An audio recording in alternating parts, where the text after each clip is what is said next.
So unless you've been like living under a rock for the past few days, you would know by now that Nikon, one of the bigger yet struggling photography companies, just bought Red, a powerhouse in the cinema camera space. This has been crazy, but let's figure out what all of this means. I've been shooting on Red for about 8 years now, and you can imagine this news shocked me quite a bit, mainly because it came out of nowhere.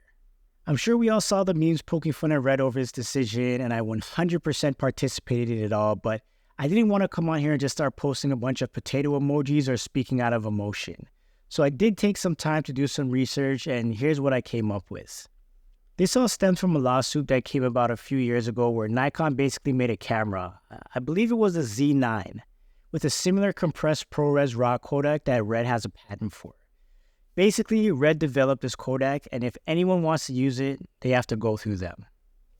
From what I heard, Nikon was like, bruh, I'm here to tell you right now, we don't care. We're using it because you guys are not doing all of this under fair reason. Then the case was dismissed without prejudice, meaning if they want to, they can come back and fight about it later. Now, instead of fighting, I guess Nikon just decided, we're going to buy you guys. And now we're all here like, okay, but like, what does all of this even mean? Now, if we're being honest, Nikon has been the butt of most photography jokes for at least the last 6 or 7 years, with companies like Canon and Sony coming in and absolutely dominating the photo and video industry in the small format camera space. An acquisition like this for Nikon immediately throws them into the loop for arguably one of the best video cameras ever made. They get access to all of Red's color science, hardware, codecs, innovation, like literally everything. And with the kind of money that Nikon is in possession of, it also means they have access to any resources they need to take all of that new technology and input it wherever they want. But the question is, will they? With Red now and Red users, I can understand why an acquisition like this would scare you, because Red cameras are amazing. From their bodies to image quality and even the accessories, they are all around amazing cameras. Saying you own a Red camera gives you a certain amount of status in the film game, whether you want to believe it or not. And since the release of the KOMODO and KOMODO X, it gave more creatives the ability to get into the Red ecosystem and start creating, well, better content at a realistic price point.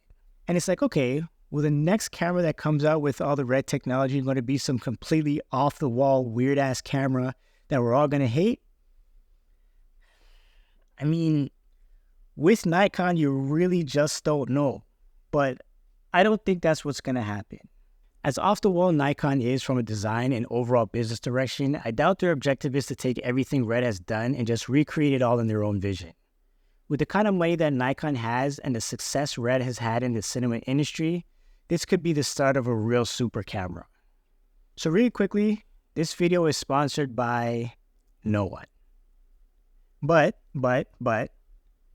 I'm still doing a giveaway for the Amaran 150C, and to enter is so simple. Just follow me on Instagram, subscribe to this channel, and click on the link in the description to join the Filmmaker Pro mailing list. You do that, and you're entered. The winner will be selected the day I hit 10K subs. Currently, we're sitting at about 9,070, so we're so close. Good luck to anyone that joins, but let's get back to this video. As good as Red is, there are definitely things that are not amazing, like autofocus. And I mean, they did get much better over the last few years, but they still aren't on a Sony or Canon level, or even their touchscreens on the body and just their ability to get new cameras to their customers. With the money that Nikon has, it means a lot of the things that Red maybe needed to wait to do, they can literally just go right ahead and start doing those things they wanted to do. Now here's where it all gets kind of sticky.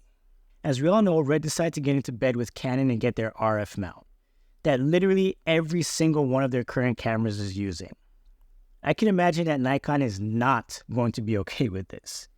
I'm assuming they'll be adding their Z mount to all of the future cinema cameras that they decide to put out. So that means if you currently have a Red cam and you decide to get a new one, you're gonna have to buy a new adapter. Then there is also the question of how much of Red's design language and color science is going to be kept moving forward. This for me is where I'm actually the most worried. Red cameras are friggin' cool. And on top of that, Literally anything you shoot in the right light just comes out looking like a cinematic piece. If you don't know what I mean, just use the Red camera one time and film something that's lit properly, then take that footage into your editor of your choice and just look at it.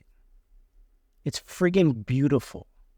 And going back to design language, Red cameras are literally a box with mounting points that give you as the owner free ability to build your camera up the way you want to. And depending on how you want to use it, you can either build it up or remove things to get the specific job done. With Nikon, we have no idea how much influence they will have on the next versions of these cinema cameras. I am going to give Nikon some credit though. The photographer I work with 90% of the projects uses a Nikon camera with Nikon lenses, and the images he takes with that camera, is incredible. And I know the camera doesn't make the photographer, but seeing what he's able to do with his Nikon camera really makes me know that he's working with something significant. What do you mean by that? Pause. In conclusion, we really don't know what's going to happen, but I am hoping that Nikon decides to allow to keep Red as it is right now. Like, don't even change the name or anything. Just keep everything that Red is currently doing and make it better for the cinema space end users, while simultaneously taking some of that new technology and creating some other photo/video cameras for consumers. Essentially keep Red as Red and give them more money and resources to keep innovating. Then sauce around with whatever cameras you want to make for Nikon as well. But yeah, what do you guys think? Was this a good move for Red and Nikon? Leave your thoughts in the comments below. Thanks for watching, guys, and always remember to look, learn, and share. Take it easy, guys. Peace.